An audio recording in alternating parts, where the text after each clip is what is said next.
Hello प्यारे बच्चों, आप लोगों का पुनः एक बार फिर से स्वागत है आपका अपना यूट्यूब चैनल पे।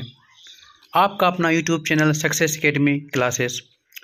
प्यारे बच्चों, इससे पहले हम 2025 में पूछे जाने वाले सभी महत्वपूर्ण प्रश्न जो कि सब्जेक्टिव 2 अंक के प्रश्न करवा रहे हैं। वैसा प्रश्न जो कि हमेशा बिहार बोर्ड के इंटर एग्ज़ाम परीक्षा में पूछा जाता है। आइए हम अगला क्वेश्चन करते हैं।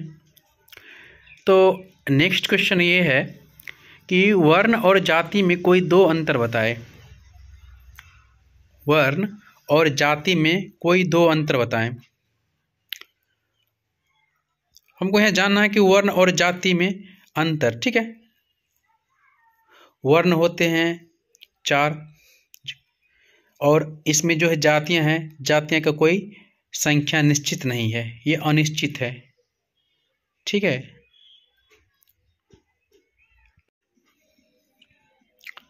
वर्ण व्यवस्था में अंतर विवाह जरूरी नहीं है, जबकि जाति व्यवस्था में यह जरूरी है।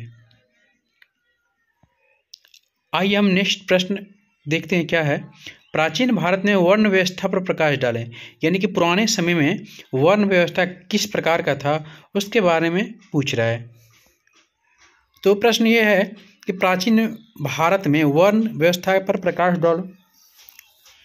देखो बच्चों, भारत समाज में वर्ण व्यवस्था प्रचलित थी, यानी काफ़ी विख्यात था। भारतीय समाज को 4 वर्णों में बांटा गया है। इससे पहले प्रश्न था कि वर्ण और जाति में अंतर। बच्चों, वर्ण 4 होते थे। अगर ऑब्जेक्टिव में यहाँ से क्वेश्चन बनता है तो यही रहेगा कि भारत में वर्ण कितने प्रकार के होते थे। तो आपका ऑप्शन क्या होना चाहिए? 4, जो कि हमारा सही आंसर होगा। और अगर ये पूछ दिया जाए क्वेश्चन में कि वर्ण कितने प्रकार के होते हैं और कौन कौन से होते हैं, तो आपका यही रहेगा। पहला होगा ब्राह्मण हो, दूसरा क्या क्षत्रिय होगा, तीसरा क्या है वैश्य हो गया, चौथा क्या आपका शूद्र हो जाएगा। ठीक है, वर्ण को 4 भागों में बांटा गया है, ब्राह्मण, ठीक है, क्षत्रिय, वैश्य और शूद्र। ऋग्वेद के पुरुष सूक्त 4 वर्णों का वर्णन है। ऐसे माना जाता है कि ब्राह्मण, अब सबके बारे में अलग अलग हमको व्याख्या करना है। सब बारे में क्या करना है? अलग अलग हमको सबके बारे में अलग अलग हमको क्या करना है? व्याख्या करना है, बताना है। तो ब्राह्मण के कहने का मतलब क्या होता है? ब्राह्मण कहने का मतलब होता है कि क्षत्रिय बहु से, वैश्य जंघा से और शूद्र पैर से उत्पन्न होता है। अब ब्राह्मण का काम क्या होता है बच्चा? देखो, ब्राह्मण काम क्या होता है? ब्राह्मण काम होता है कि क्या, कोई भी कार्य यज्ञ संपन्न करवाना। कोई भी कार्य यज्ञ क्या होता है? संपन्न करवाता है। ठीक है, कोई भी कार्य क्या होता है? संपन्न करवाता है। ठीक है, और क्षत्रिय काम क्या, उसका क्या होता है? रक्षा करना होता है।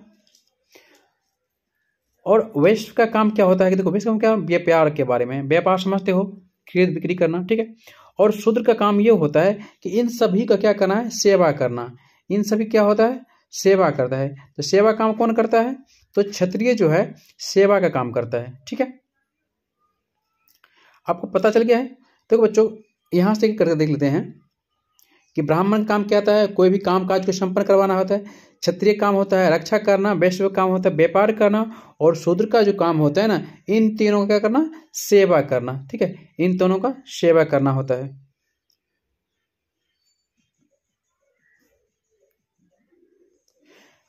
देखिए बच्चों, अगला क्वेश्चन है आपका। ये सब क्वेश्चन हमेशा पूछा गया क्वेश्चन है। ठीक है, ये क्वेश्चन बार बार आपको पूछा जाता है। क्वेश्चन बिहार बोर्ड एग्जाम 2025 में ये काफ़ी इंपॉर्टेंट है, इस महीने से भी है। तो क्वेश्चन ये है कि श्रीमद् भागवत गीता का संक्षिप्त टिप्पणी लिखे। संक्षिप्त टिप्पणी यानी कि उसके बारे में बताना है कि श्रीमद् भागवत गीता है क्या।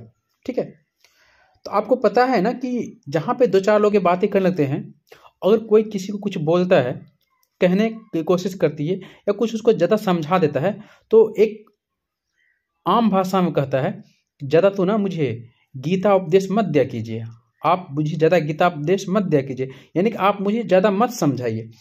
इसमें भी वही कृष्ण भगवान अर्जुन से कहता है और बहुत सारे उपदेश देता है, जो कि अर्जुन युद्ध करने के लिए तैयार नहीं होता है, लेकिन श्री कृष्ण ने उसे युद्ध करवाने के लिए प्रेरित करता है। उसको कई कई सारे अवधारणाएं देते हैं, उपदेश देते हैं कि जो हो रहा है वो सही हो रहा है, जो नहीं हो रहा है वो भी सही हो रहा है। ठीक है, तो ये कि कुरुक्षेत्र में जहां पे युद्ध हुआ था बच्चों,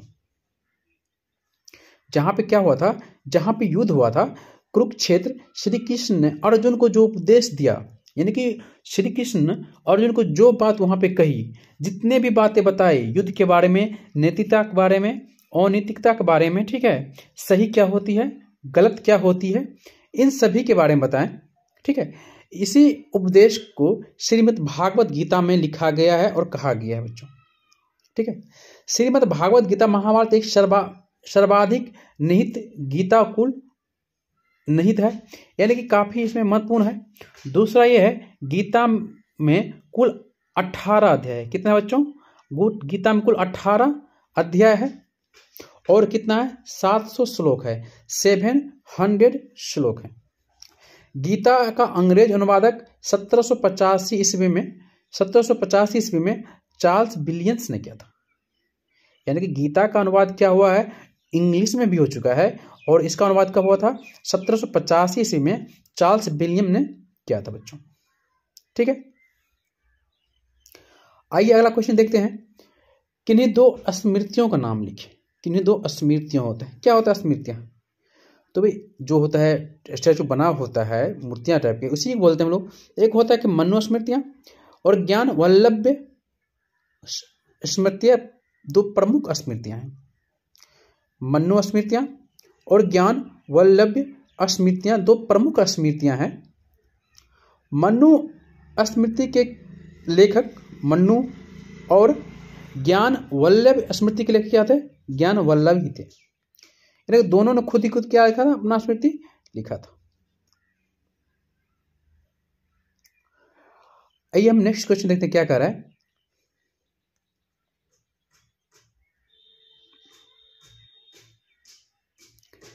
अगला क्वेश्चन है प्यारे बच्चों, देखो महाभारत घर गलत से होता, महाभारत घर संक्षिप्त टिप्पणी लिख। महाभारत पर यहाँ पे होना चाहिए बच्चों क्या? महाभारत पर होगा। क्या होगा बच्चों? पर, यानी महाभारत पर संक्षिप्त टिप्पणी लिखना है। अब महाभारत होता क्या है इसके बारे में जानना था। इसके रचना कौन किया है, इसमें कितना अध्याय है, और इसमें कौन कौन से और किन किन के बीच युद्ध हुआ है, यही सब के बारे में चर्चा करना है। तो सबसे पहले देखते हैं बच्चों क्या,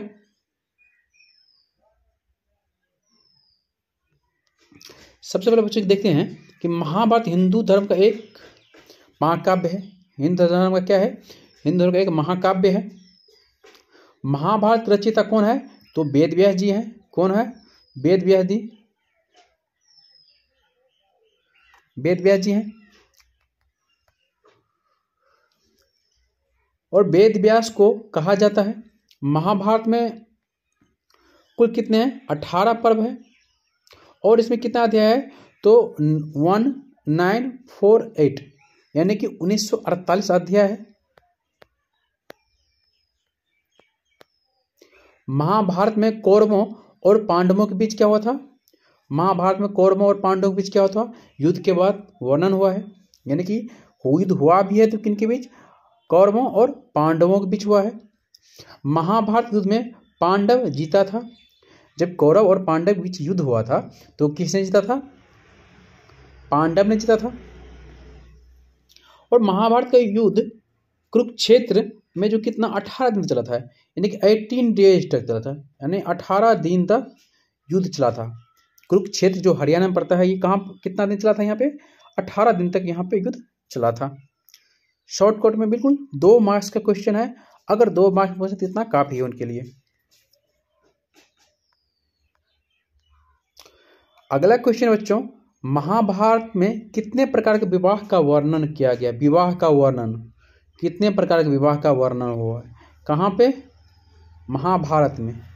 सभी का क्या करना है? नाम लिखना है।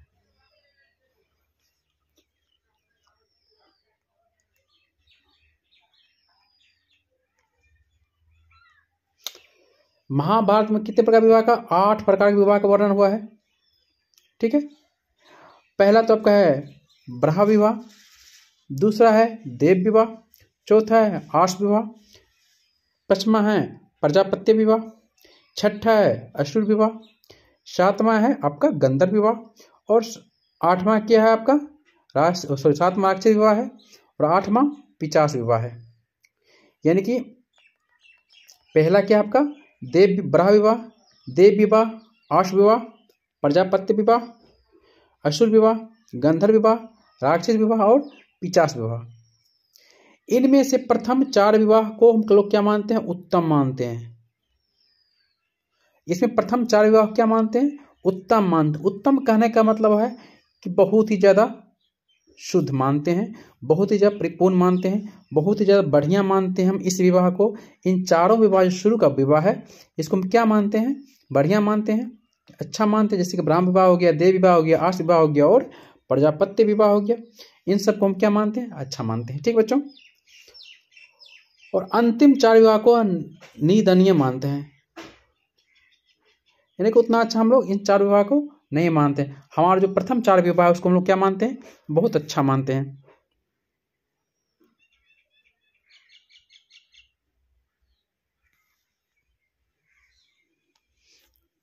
अगला क्वेश्चन है प्यारे बच्चों, बहुपत्नी तथा बहुपति प्रथा में अंतर लिखें। बहुपत्नी क्या होती है और बहुपति क्या होता है? इन सब में क्या हमको लिखना है? अंतर लिखना है। क्या लिखना है हमको? इन सबों के बीच अंतर लिखना है बच्चों। बहुपत्नी प्रथा एक पुरुष के साथ अनेक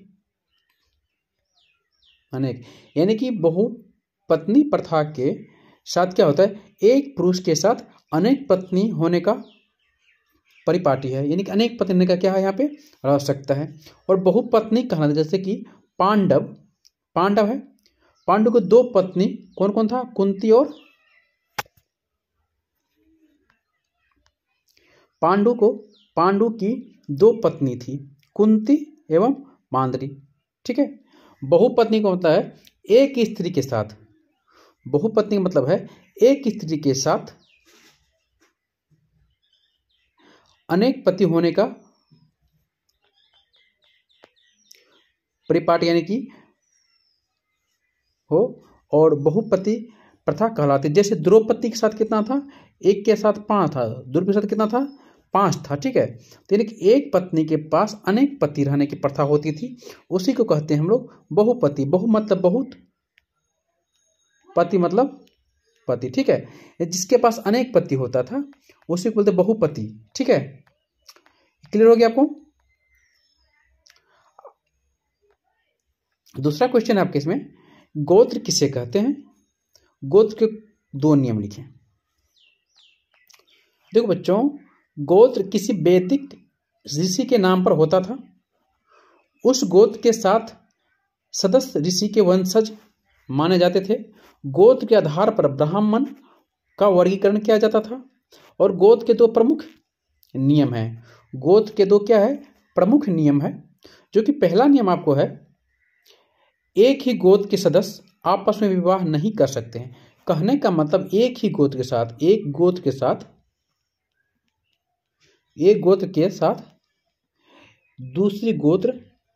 दूसरा कोई भी शादी नहीं कर सकता था। क्या कर सकता था?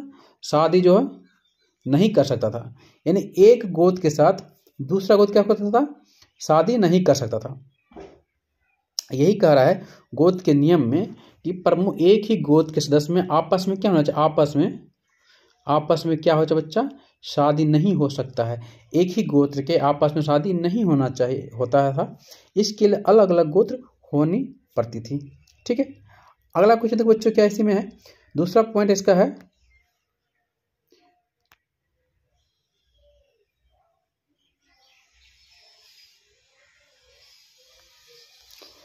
दूसरा, विवाह के बाद स्त्रियों का गोत्र पिता के स्थान पर पति के गोत्र माना जाता था।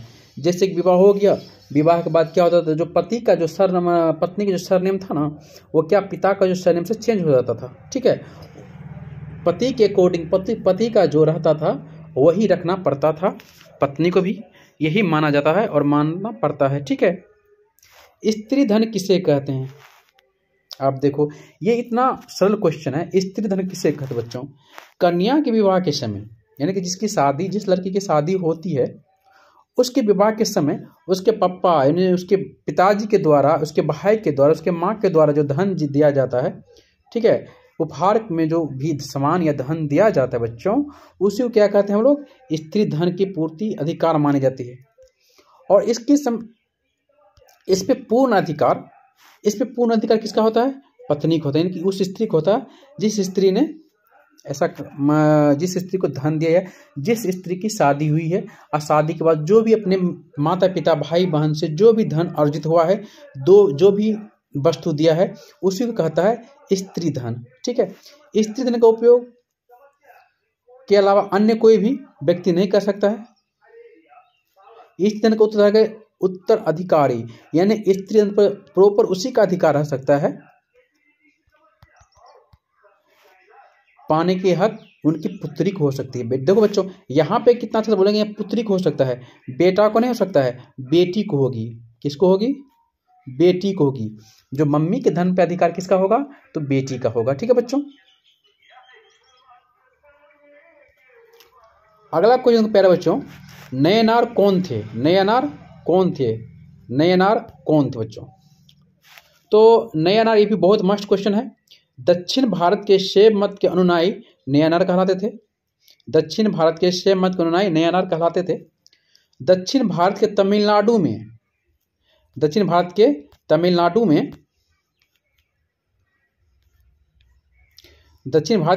में नयनार संतों का उद्भव हुआ था। नयनारों की संख्या कितना था? 63। नयनार की संख्या कितना था बच्चों? 63। और नयनार शिव अवतार विष्णु है, यानी विष्णु को मानते थे। एक क्वेश्चन होते थे बच्चों, वीडियो लॉन्ग हो जाएगा, दिक्कत हो जाएगा आप लोगों को भी। चलिए एक क्वेश्चन देखते हैं। अगला क्वेश्चन है,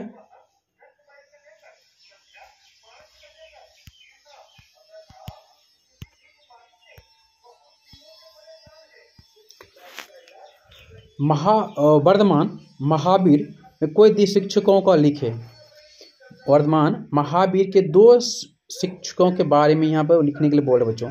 तो वर्धमान महावीर के शिक्षकों का निम्न है। पहला है सम्यक ज्ञान, सम्यक दर्शन, सम्यक आचरण का पालन करना होता है। 5 महाव्रत का है बच्चा, सत्य, अहिंसा, अज्ञेय, अपिग्रह और ब्रह्मचर्य का पालन करना। यही इनके 5 शिक्षाओं के, इसके निम्न शिक्षाओं का है। तो प्यारे बच्चों, आज का क्लास आप लोगों को कैसा लगा? आप लोग एक बार कमेंट करके जरूर बताइएगा, ताकि आप लोगों के लिए महत्वपूर्ण से महत्वपूर्ण क्वेश्चन हम लेकर के, ताकि आप लोगों के लिए अच्छा से अच्छा कंटेंट और अच्छा से अच्छा वीडियो बना के लाएँ। इससे हमें भी थोड़ा सा मानवता बढ़ेगा। तो प्यारे बच्चों, अगर आप लोगों को वीडियो अच्छा लगता है तो प्लीज़ लाइक कीजिए, शेयर कीजिए, और आप लोग चैनल पर पहली बार आए हैं तो प्लीज़ सब्सक्राइब कर लीजिए और अपने दोस्त लोग में ज़रूर शेयर कीजिएगा। ठीक है प्यारे बच्चों, आप लोगों के लिए बहुत जल्द महत्वपूर्ण ऑब्जेक्टिव भी कोशिश कर रहे हैं कि जल्दी ही लेके आएँ। ठीक है, थैंक यू बच्चों, बाय बाय।